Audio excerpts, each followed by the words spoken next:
Hey friends, greetings and blessings to you. I'm Joel Richardson. So as you all can imagine, over the past few weeks since the Russian invasion of Ukraine, Dalton Thomas and I, who we've been working through the book of Revelation together, we've been somewhat flooded, I know I have, with requests saying, Joel, when are you going to share an update on your opinion concerning what's unfolding in Ukraine? Are you going to do a prophetic update on this sort of thing?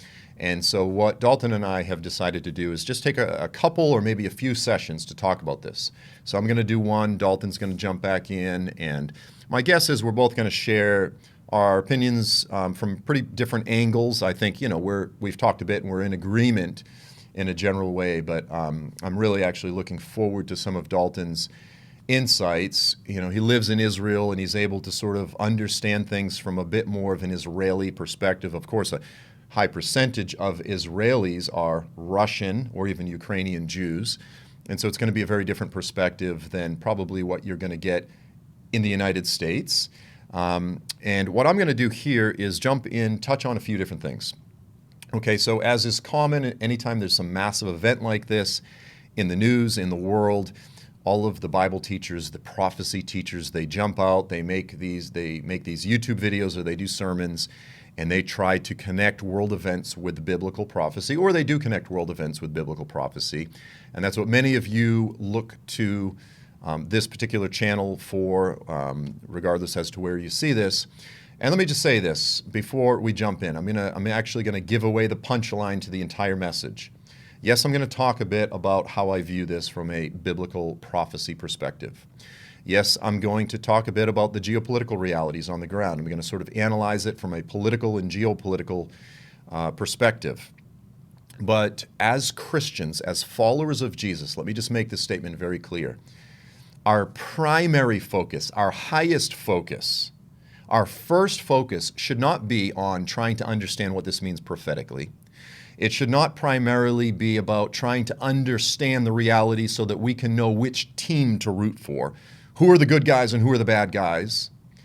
Our primary focus should be on how can we, in this current moment, in this age really, of chaos, of confusion, of absolute chaotic confusion, of hatred, of xenophobia, of racism, and far worse than all of these things, bloodshed.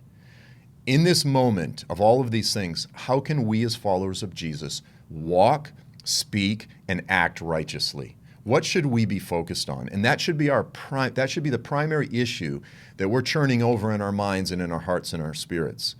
And so by the grace of God, let me say this, I just have it's going to be sort of a free-flowing stream of consciousness. I've got a few notes here and some scriptures, but by the grace of God, I can communicate this clearly and it will flow smoothly.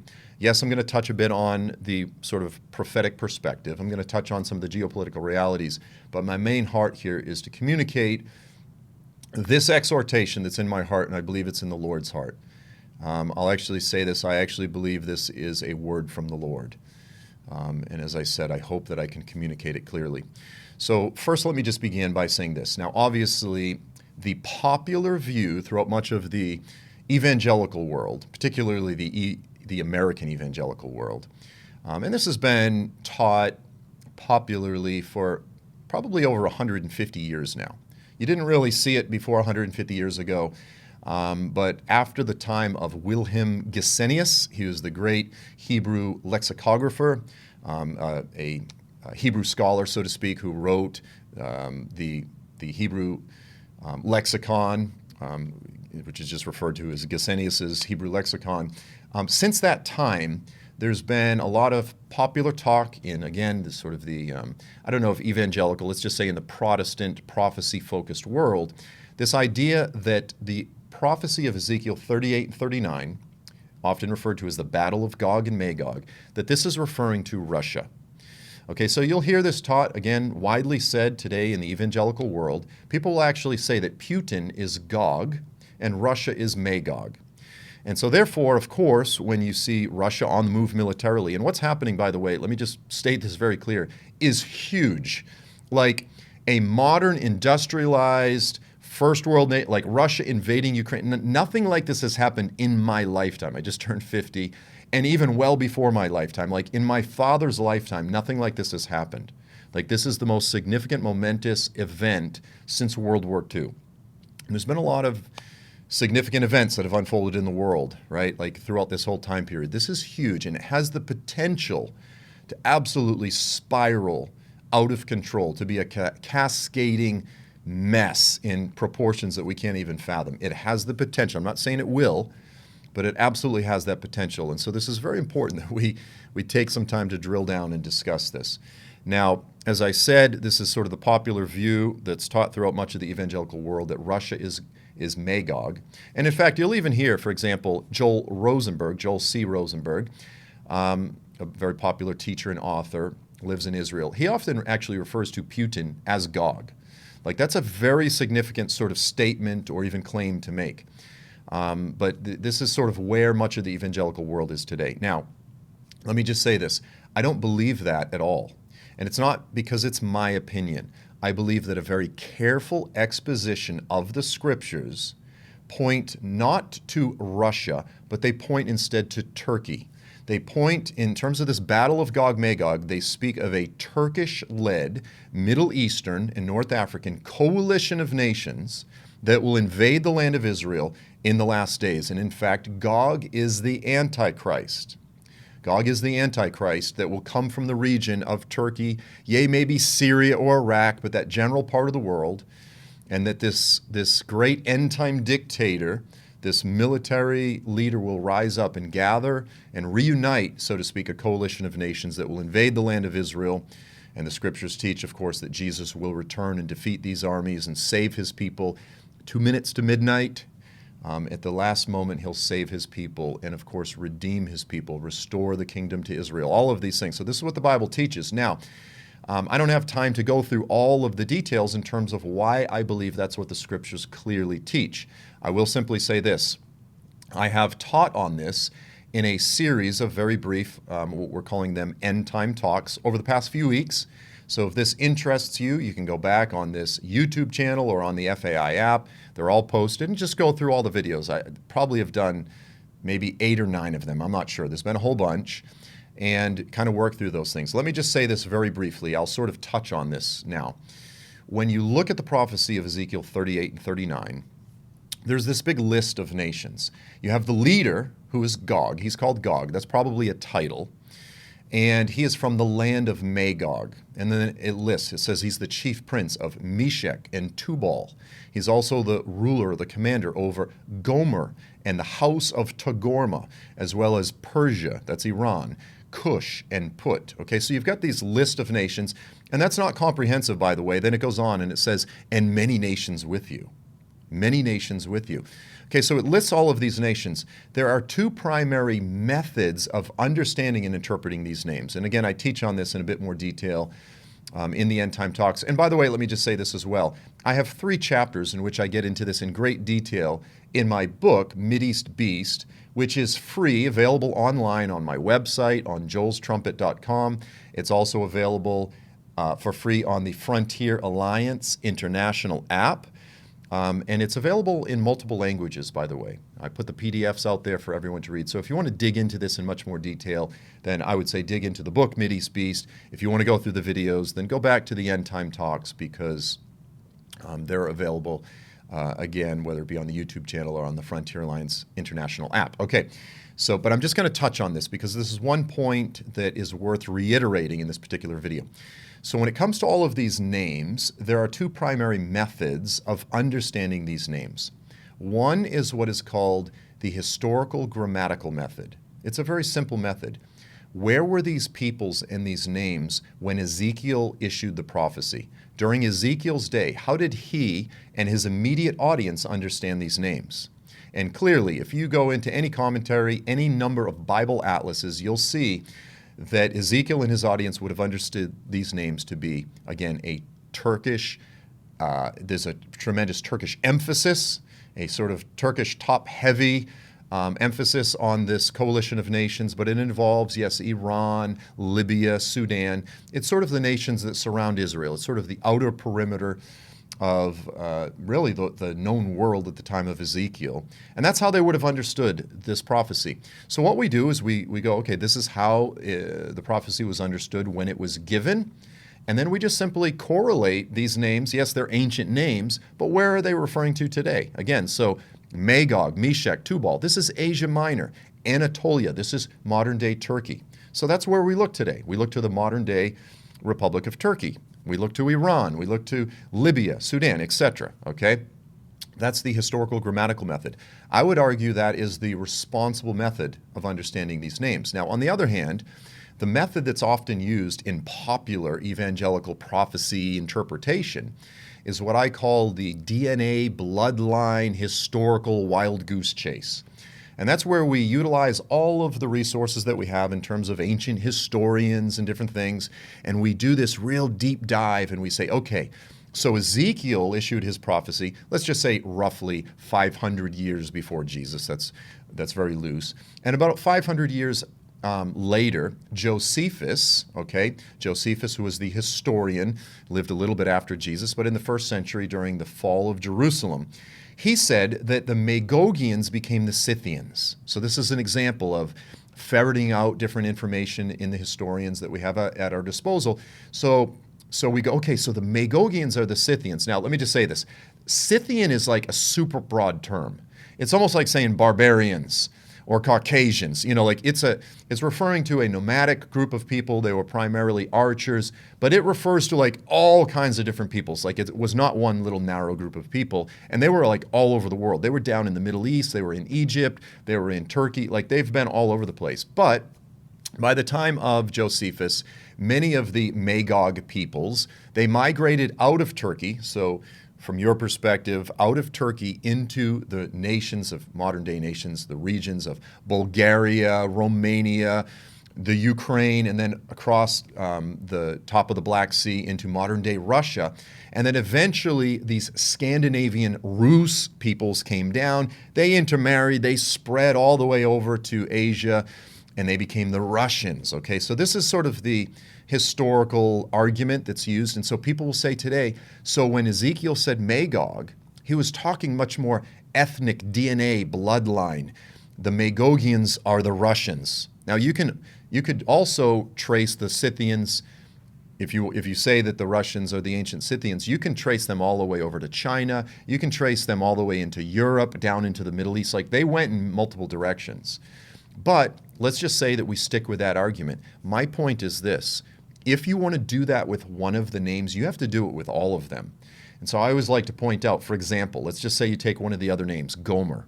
Because all of these names, by the way, they are the Japhetic peoples. What I mean by that is of the sons of Noah, Japheth was one of the sons of Noah, and after the flood, after the ark came to rest and so forth, Japheth is basically the Caucasians, like more of the lighter-skinned white peoples of the world. And so what's interesting, if you trace, for example, you do the bloodline DNA historical wild goose chase with Gomer, Gomer became the Gemari. They were referred to as the Gemari. They later were referred to as the Sumerians. The Sumerians became people such as the Gauls, the French, the Germans, the Celts, the Irish. Okay, so it's real popular, again, in this sort of evangelical Western American centric sort of prophecy world to say, oh, Russia's going to invade Israel in the last days. But no one talks about the coming Irish invasion of Israel. And if you do this consistently with all the names, you end up with the entire Western world. You end up with South America, the United States, Australia, New Zealand, you name it. Like no one has ever written a book talking about the coming Guatemalan invasion of Israel. But if they were consistent, they would have to do that. Now, I've done very careful analysis of all of these authors, and my point is not to pick on any of them. You know, Hal Lindsey, like all of the big names. And if you really trace what they do is with one name, for example, Magog, they'll trace that up into Russia. But when it comes to some of the other names, they switch methods and they stick to the historical grammatical method, the sort of geographic correlation method. And they go, no, in Ezekiel's day, Gomer was over there in eastern Turkey, you know, in the regions of Azerbaijan and Armenia. And they go, so it's referring to that part of the world. And you go, wait a minute, you just switched methods. You can't use the historical bloodline DNA method with Magog and then use the historical grammatical method with the other names. It's like a card trick. It's like a magic trick, and most of the listeners don't even realize this. Okay, so the point is this. I would argue, and again, I do it in great detail in some of the other videos in my books, that Russia is not being spoken of in Ezekiel 38 and 39, an incredibly important Old Testament, looming, towering end-time prophecy. But let's get it right. Now, I've taught this, and so then people get frustrated with me, and they say, okay, Joel, so you're trying to say that Russia has no relevance whatsoever. And I go, I never said that in the least bit. What I'm saying is, let's interpret the Bible responsibly, and when the Bible emphasizes something, we don't adjust our interpretation of the text based on world events. We don't go, oh, world events are doing this, now I'm going to interpret the Bible differently. That's called newspaper exegesis. That's called eisegesis. That's where you're importing your view into the pages of the Bible. No, we want to exegete, we want to draw out of the Bible and then watch as the world conforms to the words of the ancient biblical prophets through which the Lord has spoken, right? Okay, so this is very important. Now, am I saying that Russia is not relevant? Of course not. Russia is a major geopolitical player. The Bible doesn't talk in any depth whatsoever about China. It doesn't. Like, you could point to a couple verses maybe that hint at China or Russia, but the bottom line is they are huge geopolitical players. The geopolitical horizon right now is dominated by Russia and China. Absolutely, they're incredibly relevant, but let's not confuse modern day geopolitical understanding of where the world's going, in terms of just the futurist interpretation and understanding and speculation of these things with biblical interpretation. Those things are two completely separate things. But I absolutely believe that Russia is a very relevant player on the world stage and that they will continue to be. That's just not what the Lord chose to emphasize through Ezekiel. So let's be very clear there. Okay, so that is, sort of in a very simplified way, my understanding of what's unfolding in Ukraine as it relates to biblical prophecy.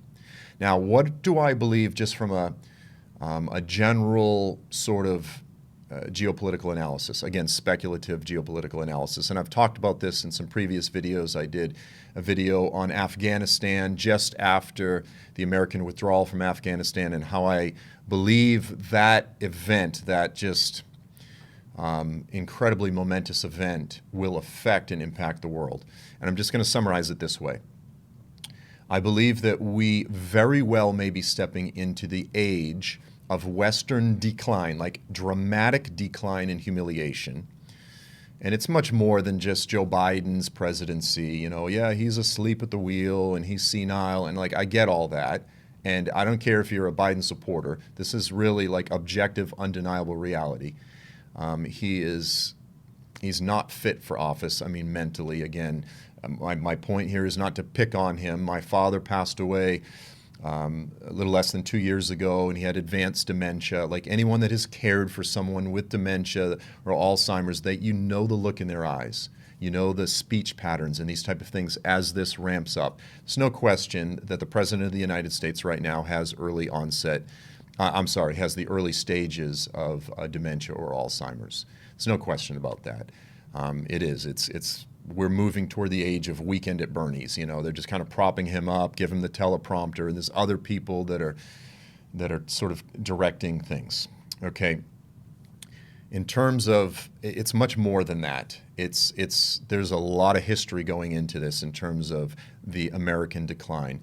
But I believe the most likelihood is that we're stepping into an age where this unipolar dominance of American military and economic dominance is going away.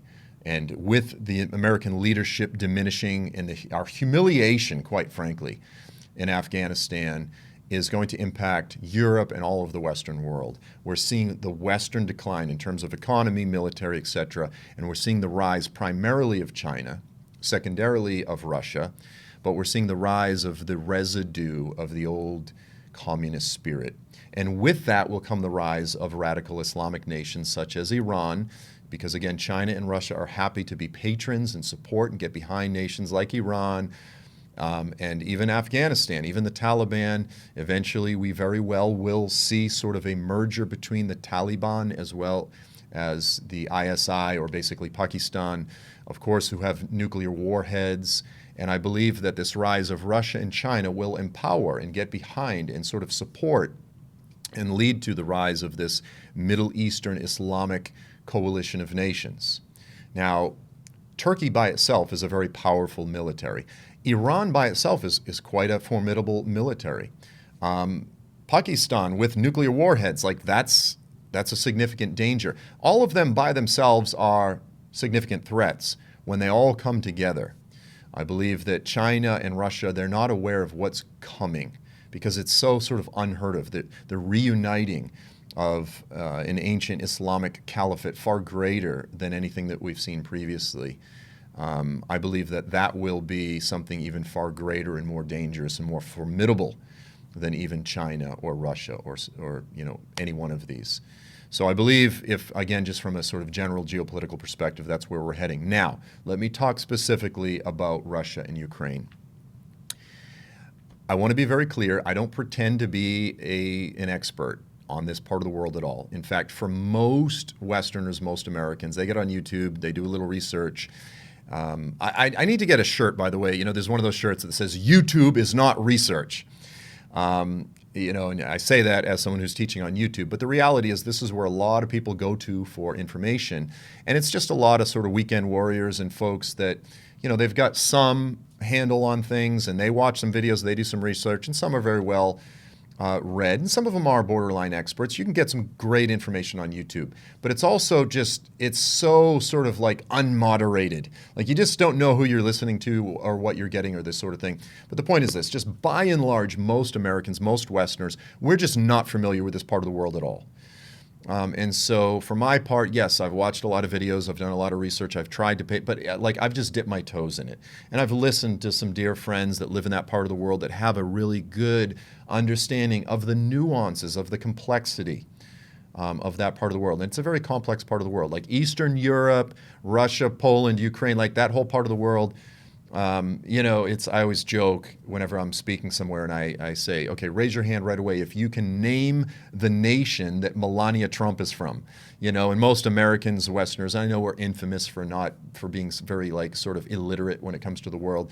They're like Slovenia, Slovakia, one of those, I don't know, Serbia, which is it? Like Eastern Europe is a fairly complicated place with a lot of different ethnic, religious, nationalistic things that are very complicated. These things are difficult, they're nuanced. So this is one of the main points I want to make, is that we're dealing with a very nuanced, complicated part of the world.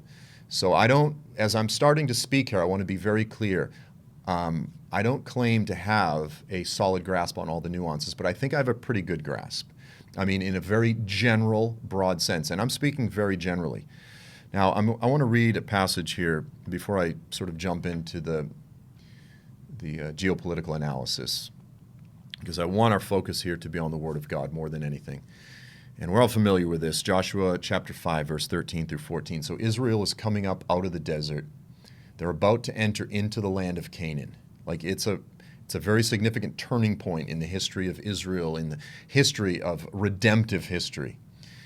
And it says, now it came about when Joshua, so now Joshua is leading, Moses is gone, Joshua is leading Israel into the promised land when he was by Jericho. So if you look at a map of Israel, you've got the Dead Sea, you come from the eastern side around the Dead Sea, and you start heading in across the north of the Dead Sea into Israel, you've got Jericho, the city of palms, the city of palm trees, and then sort of past Jericho, you get up toward the mountains, you head up into Jerusalem. This is the way that Israel entered into the promised land. It came about when Joshua was by Jericho that he lifted up his eyes, and behold, a man was standing opposite him with a sword drawn. So his sword drawn means like he's ready for war, right? In his hand. And Joshua went to him and he said, are you for us or are you for our enemies, our adversaries? Whose side are you on? This is one of these passages, I'll be honest with you, it frustrates me. It has frustrated me in the past because I'm like, wait a minute, the Lord was clearly on Israel's side. Like they were called to go into the land and destroy their enemies and subjugate the Canaanites. Like clearly, and the Lord fought for them. He did. But here you have this example. He goes, whose side are you on? Are you for us or for them? And he said, no, rather, I indeed come now as the captain of the Lord of hosts, the captain of the armies of God.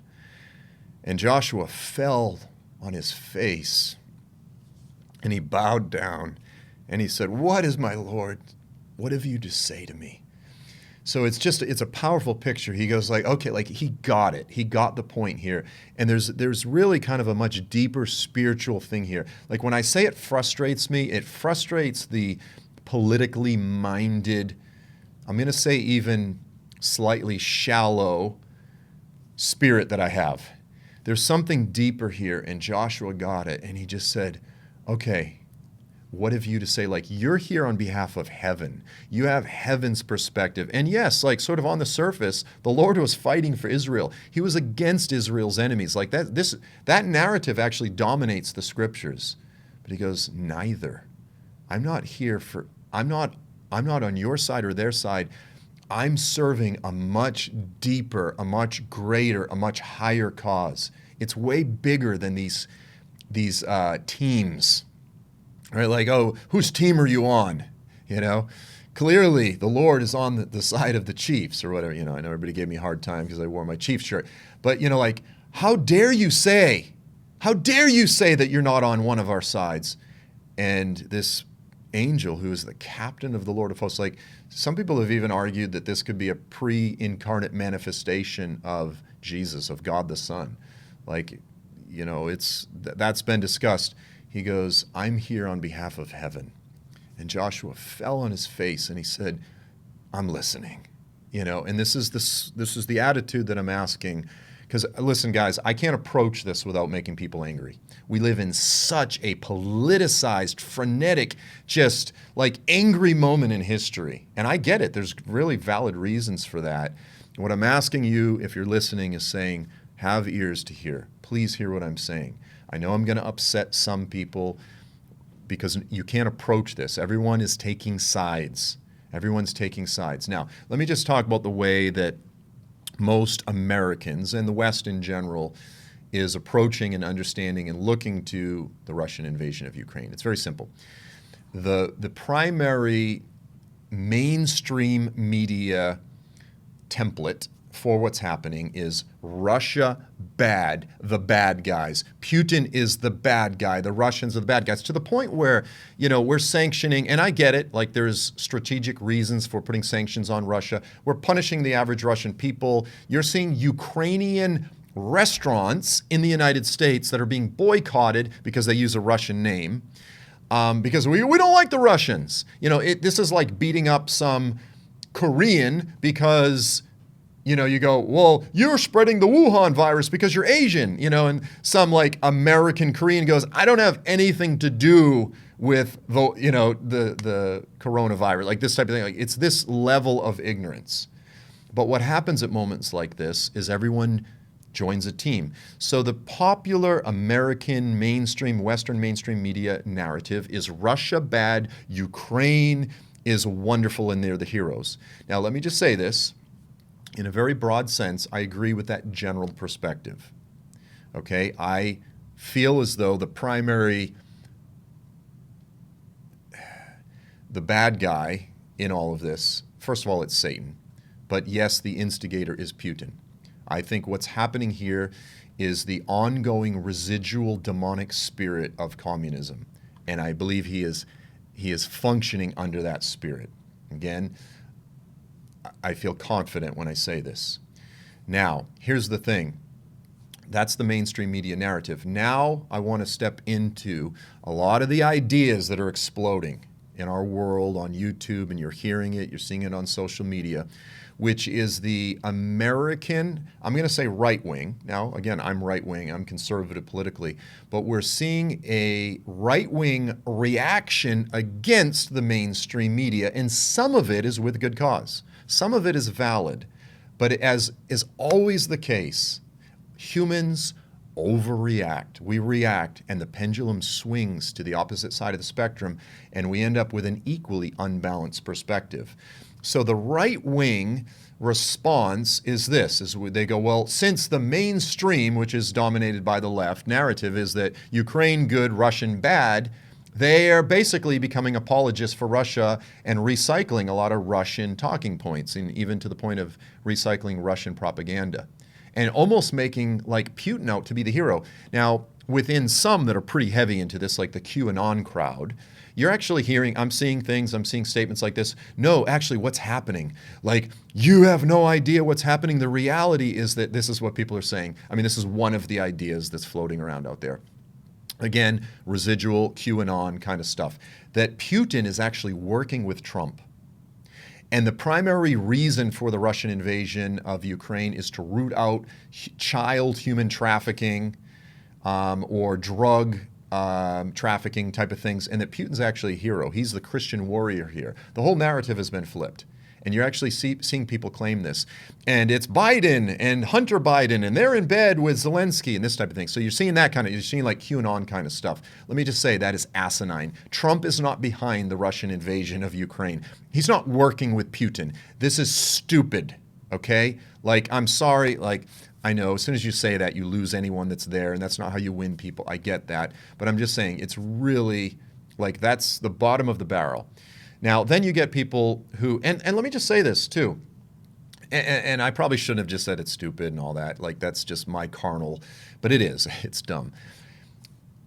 After the past 2 years with the coronavirus and the sort of the mainstream media just parroting, being a mouthpiece for the CDC, for Fauci, and all of the way the information has changed and all of the deplatforming and all of this, like it's basically been similar to a Russian propaganda campaign where they're trying to control what to think and this and that. Like, I understand when people are extremely skeptical or reject whatever is the mainstream media narrative. But the world is complicated. Like, these people are not all conspiring together to lie to us. They're simply puppets. They are, to use the old Soviet era sort of tagline, they are useful idiots. They are just following the zeitgeist. They're following the spirit of this age. They're simply parroting, like again, the majority of them are more left-wing, and they're just reacting against what they perceive to be this very sort of shallow worldview, which is everything is Trump or Biden. It's Republicans, or like as if that's the only narrative through which to interpret every world event. And they just go along with what they see as their team. And yes, there's some people that are very deceitful and that type of thing, and I get that. But the idea that they're like terrorists that are working all together and conspiring, one big puppet master, like that's a very, very like drastically oversimplified view of the way the world works. The world is a very messy, complicated, nuanced place. It really is. But there are general trends that we can be aware of. Now, I get it when people react against the mainstream media narrative. Like, I get that. I'm a skeptic. I'm a very naturally skeptical person. But I'm equally skeptical of the conspiracy theories and the different alternative ideas as I am of the mainstream. I'm skeptical of everything. You see, here's the thing. If you hear some crazy idea, like you watch a video and people go, well, could it be this? And they ask a question, or you see a video and you go, well, that's different than what... If you just naturally embrace sort of the worst case scenario, then you're a conspiracy theorist. If you see it and go, wow, the world is not quite what it seems to be, and I'm willing to question and reconsider things, then you're a skeptic. Then you're, I hate to use this word, a Berean. But if you just automatically embrace the worst, you're a conspiracy theorist. We want to be skeptics. We want to be cautious. We don't want to be conspiracy theorists, which is to say we just willy-nilly embrace every like alternative idea. We want to be skeptical of those ideas just as well. But anyway, my point is this. I get it when people reject the mainstream media narrative. And in this case, there's very valid reasons to reject this neat and clean paradigm, which just says Putin, Russians, bad guys, Ukrainians, all good guys. Now, we're also seeing people, I've seen people say this, like they'll show a video of Zelensky back when he was a comedian, naked playing the guitar or like playing a piano with his penis or something like this. And, like people go, look at this guy, he's an ungodly, like pagan. But Putin, he's a Christian. As if that justifies a foreign invasion. I go, okay, like that's not the type of behavior, like my humor is one thing, but that's not my sense of humor, but that doesn't justify an invasion.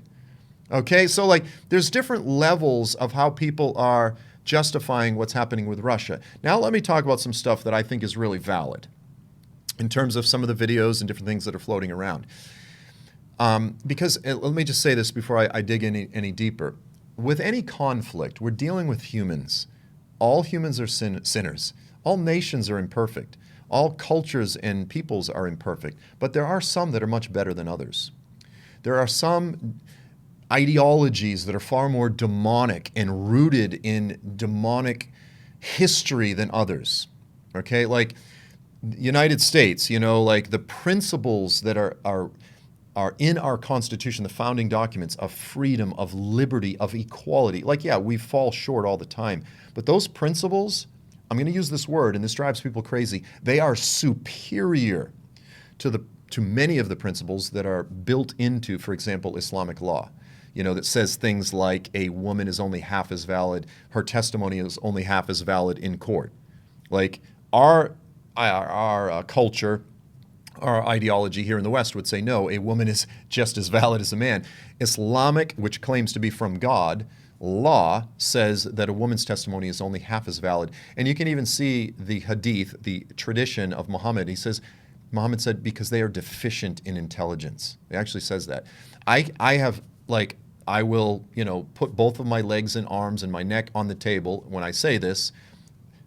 American principles, Western, which are rooted in Judeo-Christian principles, are superior to Islamic principles. The same can be said for most of the principles that are in the very foundations of communist ideology. Western ideology, again, rooted largely in a Judeo-Christian ethic, is superior to the spirit behind communism and Islam. Okay, let me just be very clear. People hate the word superior because we've been brainwashed by religious and cultural relativity, which says that everything's equal for the past, 50 years. Like the Western world has been brainwashed. Our ability to think critically in a legitimately nuanced way, our Achilles tendon has been cut. And we're just like so ashamed of who we are. And when you use the word superior, people they go, what is this guy, a white supremacist? This has nothing to do with ethnicity or race whatsoever. It has to do with values. And so absolutely, I will say, Western culture is superior. And so in a very general sense, again, let me just say this, I feel as though in this story, Putin is the primary antagonist. He's the primary bad guy. But does that mean that the Ukrainians are all heroic and all perfect? And I like Zelensky from what I've seen. I don't know much about him. I love some of the gutsy things that he's doing. I love the way he's leading. I'm watching it. And in that sense, I somewhat agree with the Western mainstream media narrative, and they're presenting him as a hero. Do I think he's perfect? Absolutely not. Do I think he's like some heroic? No, he's actually more of a secular Jew. Do I think he's, embodying Judeo-Christian principles?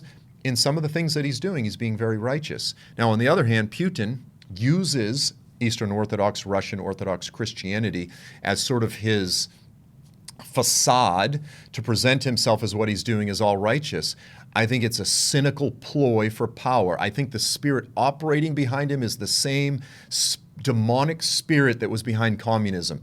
And now, this is just an example. Even as I'm talking, it's almost like I can hear the objections. People go, oh, Joel, you're trying to say you're perfect? Yeah, so he is a Christian. Putin's a Christian. He's just an Eastern Orthodox Christian. And you're a hypocrite too. You're not perfect. I go, yeah, I'm not perfect. Let's be very clear. I have massive deficiencies in my life. Absolutely. Before I'm trying to get the splinter out of someone else's eye, I want to be very introspective and aware of the log in my own eye. I can tell you right off the top of my head, I swear too much. There's issues that I have real conviction of the Holy Spirit on my life right now, and I'm going, I need to work on this. On some other areas, I'm doing really good, on some of the big important issues. I'm not going to get into all my personal life, but you get the point. But here's the thing, guys. I don't have a sex palace.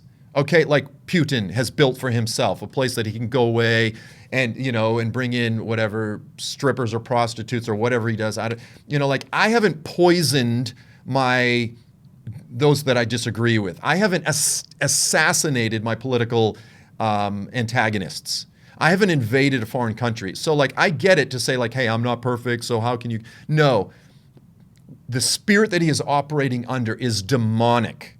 Okay, it is demonic. And I want to be so careful to try to validate anything that he's doing whatsoever. And I think Christians should be extremely careful, those on the right that are validating what he's doing. I've heard people, again, I'm going through the different levels of the way that people are justifying Putin. Well, he's working with Trump, or he's doing this, and now everyone's emphasizing the biolabs. There was a Russian spokesman for one of the Russian generals, I was looking at the video today, that was saying, no, the Americans are working on bioweapons and that they're going to use migratory birds to spread these viruses across Russia. And I go, there's all kinds of these crazy conspiracy theories that are out there. We need to be careful of parroting Russian propaganda, quite frankly. Now, let me just say this, but are the Ukrainians perfect? Absolutely not. Guys, I don't know how many of you have tracked with this and really understand this, but there are very legitimate, and these are sort of the talking points that Putin is using. There is a contingent, a section within the Ukrainian nation, really over in the Donbass region. Okay, so this is sort of you've got people there, some that are Russian, some that are Ukrainian, so there's sort of that national ethnic tension of allegiance to either Russia or Ukraine. It's sort of a disputed territory. You've got a group there called the Azov Battalion. So this is a group literally that started out as a bunch of neo-Nazi white supremacists, and they eventually actually became part of the Ukrainian National Guard. Given awards by the president of the country. And you go well, yeah, you can do that in the United States too. There's some neo-Nazis down in the Appalachians no, this is an actual battalion that is part of the Ukraine. And the founder of this organization actually was elected as part of the Ukrainian parliament.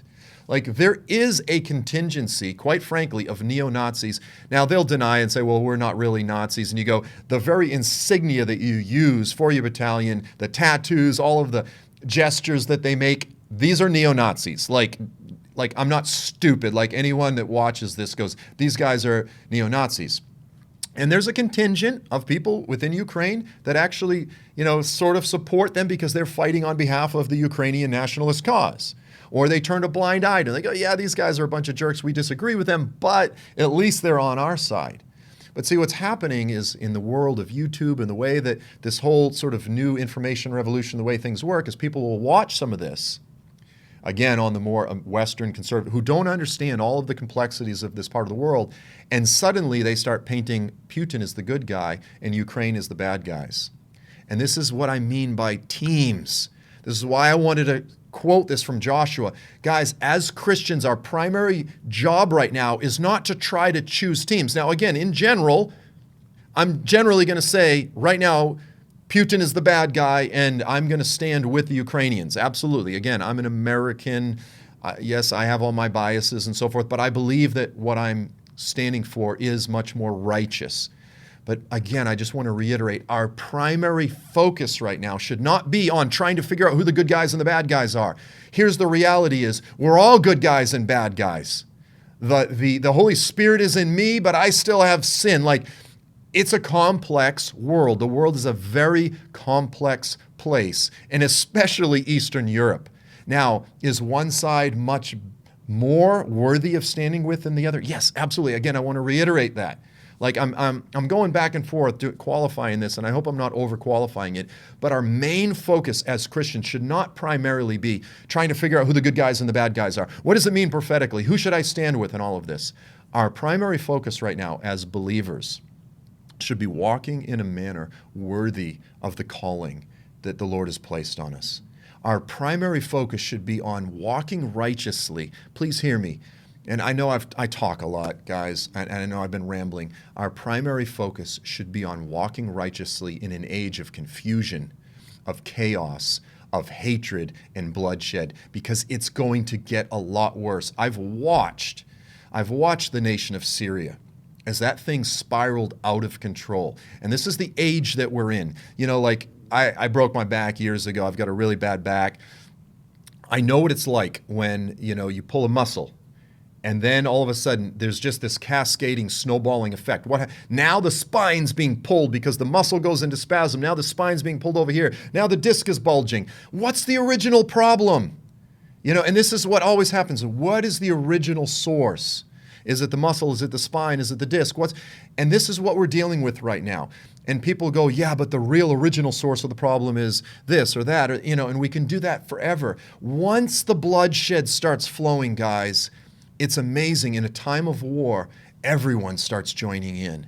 And as Christians, we need to be so careful not to be quick to jump in taking sides, but to say, Lord, what am I doing? How am I walking righteously in this age of cascading, snowballing nightmare, which the last days will be? We think the last days are going to be this neat, clean period where this is the right side, this is the bad side. No, it's going to become more messy, more chaotic, more confusing, more bloody. And we have to have clarity that our job is not primarily about choosing political sides. Our job is primarily about saying, Lord, how can I walk worthy before you? How can I not focus primarily on the splinter in someone else's eye, but in my own life? Because deception is going to be the spirit of the day, and there is going to be a great falling away. And once the bloodshed starts flowing, it is so easy to get just pulled into the hatred, get pulled into the division, the political spirit, the zeitgeist of this age. And next thing you know, you're not even walking with the Lord. And this is my heart. This is like, I'm just like really genuinely passionate about this right now. I'm just going to read a couple verses, a few passages, and wrap this up, guys. There's disinformation everywhere. It's so hard to untangle this. You can spend your whole life just sitting on the internet trying to figure it out and gain clarity, and you can spend your time doing that, and it's okay to do it a little bit. But our primary focus right now in this age, as this sort of curtain of darkness potentially is falling on the earth, we need to spend far more time in the Word than on the internet. I've said this before. It's so easy to get up in the morning and open the laptop, start answering your emails, this and that, and reading the news. I've made it a discipline in my life. I get up in the morning and I open the Word of God. I want that to be the first thing in my life, because what starts out is just simple, like I want to know what's going on in the world. That can so quickly suck you, because the division, the partisanship, the extremism, the reactionaryism, the reactionism that's out there, it can pull you off track so quickly. We need to be in the Word first and foremost. We need to be abiding in the vine. If there's ever a time that it's so critical that we are connected to Him, and how easy and how seductive it is to get pulled into all of these conflicts. I see it with my kids. You know, they get in a fight, and everything in me as a dad wants to jump in and mediate. And then I go, no, stay away. Because as soon as you jump in, now it's a three-way fight. You know, right now there's a two-way fight. I jump in, you know, like this is the moment that we're in. Everybody's fighting. And all these Christians, we're just so quick to jump into the fight. We need to have that spirit and say, Lord, we're listening. We're listening right now. Ephesians chapter 4, 1 through 6. Paul says, therefore I, as a prisoner of the Lord, he's in prison when he says this, I implore you, like with the spirit of a father, he says, I implore you, walk in a manner worthy of the calling with which you have been called. Like, guys, we have been called to something so much deeper, so much more substantial than all of this nonsense, all of this fighting around us, and it's going to get so much more worse. The calling that we have, if we could see it, if we could grasp it, the eternal nature of it all, and we're fighting in the mud, like we're so quick to jump into the mud, like, and I'm guilty of this myself.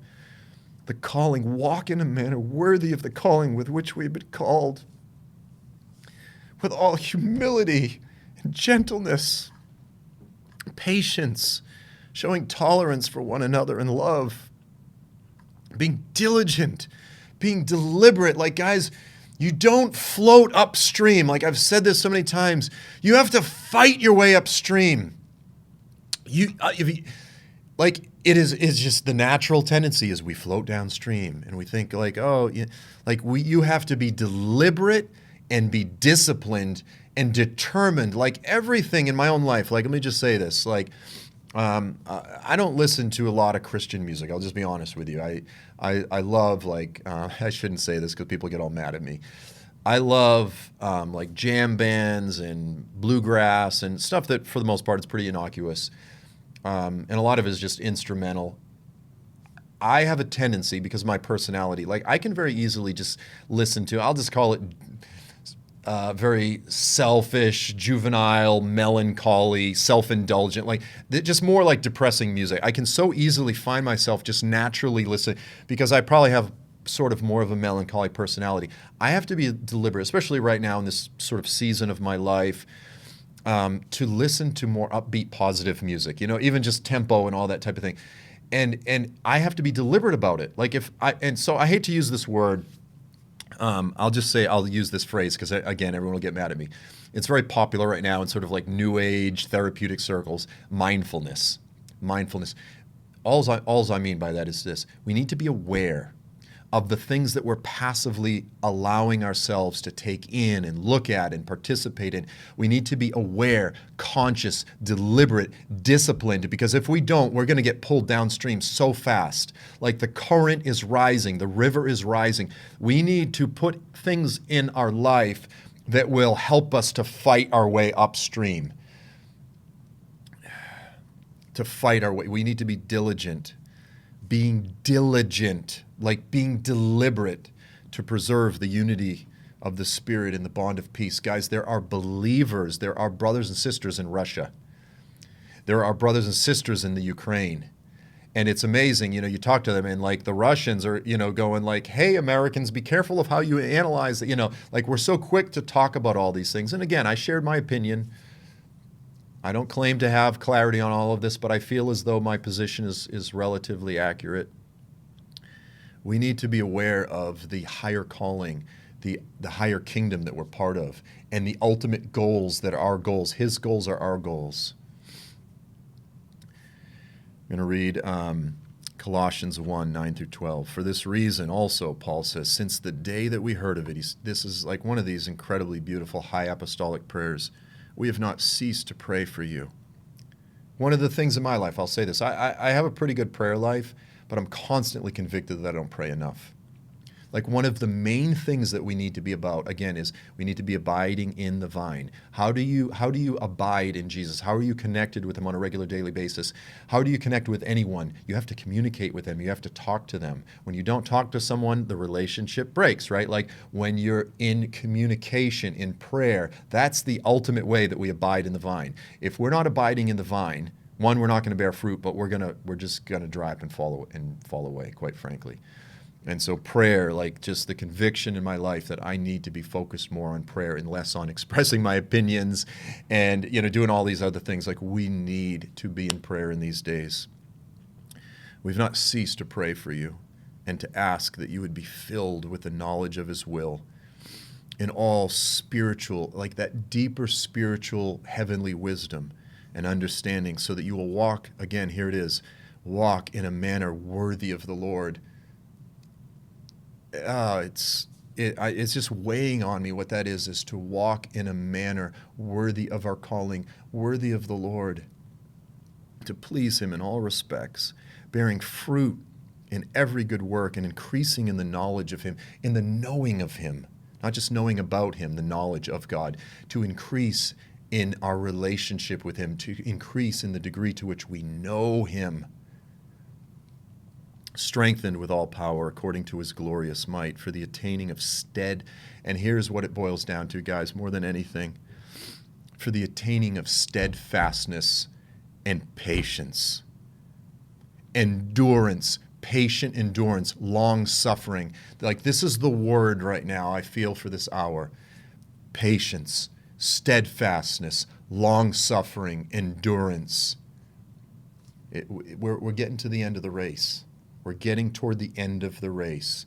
This is the time when, in the marathon, where people, they've run strong up until this point and then they fall off. The finish line is just ahead. joyously giving thanks to the Father, who has qualified us to share in the inheritance of the saints of light.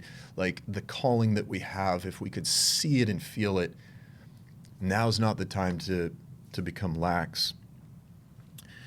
1 Thessalonians 2:11 through 12, Paul says, you know how when we were with you, we were exhorting and encouraging, and this is what we're called to do right now. And by the grace of God, beyond all the geopolitical analysis and all my talk, that you would hear this exhortation.